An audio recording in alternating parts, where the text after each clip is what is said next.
Kui sa oled magusasõber ja üritad kaalu langetada, siis sa ei pea alati magustoite vältima hakkama selleks, et kaalu langetada. Üks hea, lihtne tervislik harjumus, mis üldjuhul aitab inimestel kaalulangetusel kaasa, on magustoitude asendamine igasuguste puuviljade, marjadega ja nii edasi. Esiteks on loomulikult puuviljad, marjad, kõik väga tervislikud, pakuvad sulle igasuguseid kasulikke toitaineid, vitamiine ja nii edasi. Üldjuhul on need ka madalama kaloraasiga, arvestades siis seda mahtu, mida nad sulle pakuvad.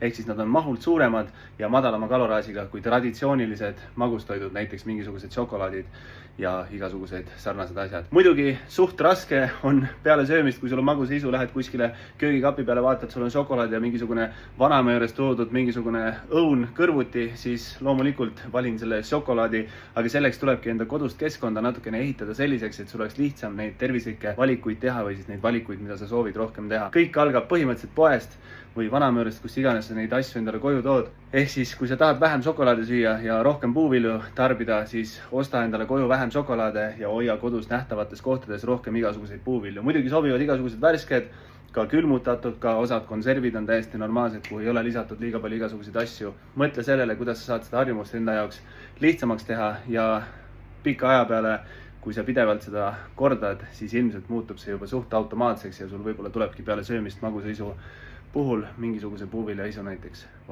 Edu, sõbrad!